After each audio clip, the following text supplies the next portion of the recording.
አንድ ጥያቄ ያለኝ አንቺ ሁሉ ጊዜ እኮ ደስታ የለም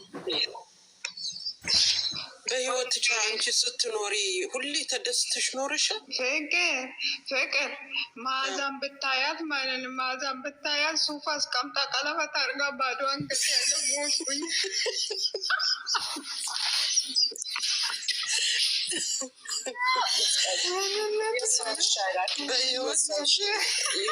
ሳሚልኝ በህይወትሽ ሁሌ ደስተኛ አትሆኝም አይደል? አሁን ትላንትና ደስተኛ ነበርን፣ ዛሬ ከፍቶናል።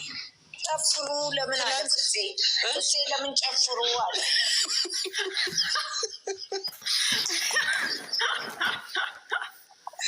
አይ ልባችንን ስለሚያውቅ እኮ ነው። በአንዴ እንደምንሰበር ያውቃሉ፣ በአንዴ እንደምንደሰት ያውቃሉ። ለምን ጨፍሩ? ዛሬ ደስታ ቀን ነው። ሁላችንም ታቀለታለ ጨበሬ ሄዱ። ማዚ ቤት ሄዱ። እስኪ ማርያም ማዚ ነው ይዋት በሳቅ ነው የምትገላችሁ። ክርስቶስ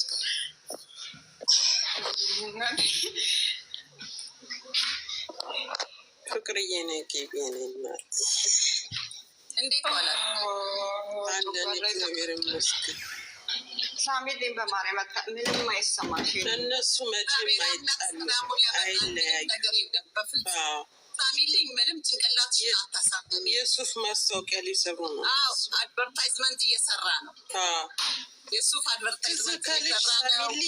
ሳሚልኝ ትዝ ካለሽ የመጀመሪያ ጊዜ ወርቅ ብሩኬ ሱፍ የለበሰ ጊዜ እንደውም ማነው ስሙ አይኗን አስሮላት መጥቶ ነበር። ማነው ስሙ ሚኪ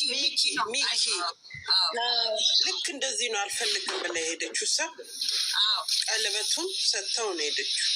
አሁንም እንደዛ ነው። ለምንድን ነው እኛ አዲስ የምንሆነው? ሁል ጊዜ አዲስ አይደለም። ፍቅር ይሰብርሻል እኮ። አዎ የእናቴ ይሰበራል። ግን ማወቅ ሀይሚና ቆይ በምን እንያዛቸው እነዚህ ልጆች? በምን አድርገን ምን አይነት ባህሪያቸውን እንያዝ? እኔ ግራ ገባኝ። አሁን ደስ ሲሉና ስንጨፍር ቆይተን ስንደበቃ ተደስተን አሁን ቅድም እንደዛ ስንት ነገር በቃ ልንጨፍር ነው ብለን ደስ ብሎን አሁን ደግሞ እንደዚህ ነገር። እሺ ምንድን ነው? ቆይ እኛ ለምን ያመናል እኮ እየተፍለም እኮ ነው። እኛ ለምንድን ነው በአንድ ጊዜ እንደዚህ ዱቄት የሚያበሉን? አፈርድሜ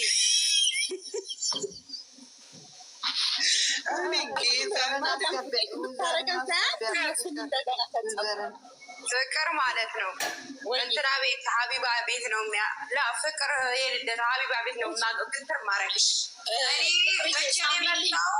ፋሚሊኝ አዲስ ቤት ገዝተው ሊቀይሩ ነው ልንገርሽ ብዬ ነው። እውነትሽን ነው። ይህ ጥሩ ሀሳብ ነው። ቤት ሊቀይሩ ብለው ነው።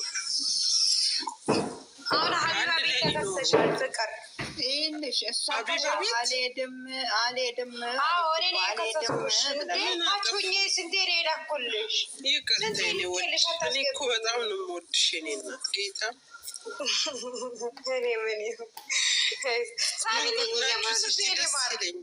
ትላንትና ምን ሆንሽ ያበሉን እያለች ነው። ሳሚልዬ ልጆች እኮ እየሰሩ ነው እንደ እንደዚህ ነገር አለ። መቼም ቢሆን ሀይሚ ያከሱ እና ታዲያ ለምን ቆይ ለምን አይደለም? ለምን ጨፍሩ? ዛሬ ተደሰቱ። የደስታችሁ ቀን ነው። ለምን ነው ሳለው ለእንትኑ እኮ ነው ታውቂያለሽ። እነሱ ከመምጣቸው በፊት መስራት አለበት። ለቻናሉ ነው። ሱፉንም ማስታወቅ አለበት። ሱፉንም ማስታወቅ አለበት። ወይም ይሄ ሌላ ነው። ያለፈው ጊዜ ሌላ ሞዴል አዲስ ድራማ ነው።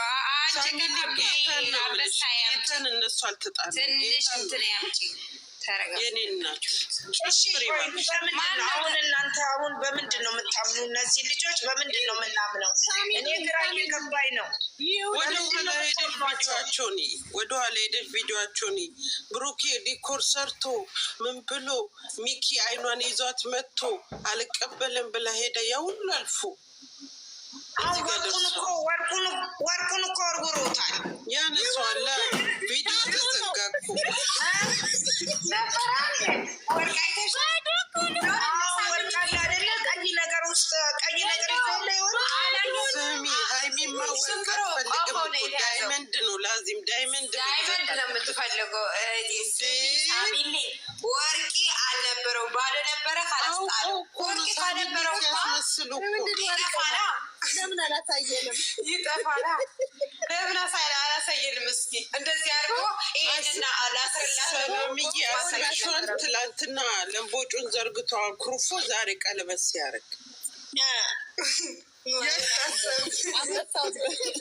ተጫወቱብን እኮ ጌታ። አይኔ እኮ ሄደት ብላ መለስ ስትል በቃ አርግልኝ የምትል መስሎኝ ነው የምጠብቀው።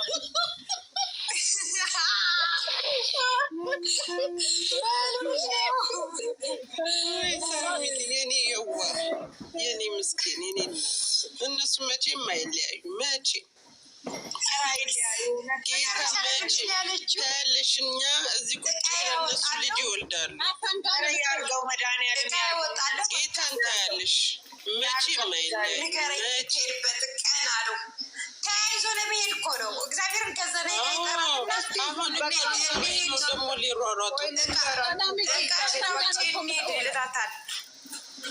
እስቲ ይሁን እንደዛውም ቶሎ ቶሎ ብለን በቃ እስቲ ቶሎ ቶሎ ይሙላላቸው እና እነሱ የሚረፉ እኛ ምን እንረፍ። እስቲ ብቻ እንለያያለን የሚለውን ነገር የሴጣን ጆሮ ይደፈን እንዳሰማ ሳሚልኝ። እንደዛ ካላሉ ሰው አያይም እኮ አያይም ጌታ እነሱ እኮ ወዶ አይደለም። አሁን እዚህ ላይ እዚህ ገስት ላይ ያለው 160 ሰው ነው። አስቢ አየሹ። ግራ ገባኝ እኮ እኔ ምን ላድርግ። አይዞሽ አታስቢ የኔ እናት እነሱ መቼም አይለያዩ መቼም። ወይ ሳሚልኝ ግን እኮ የሚቆይ አይመስልም። እግዚአብሔርን ነገ ተነገ ወዲያ ያልቃል።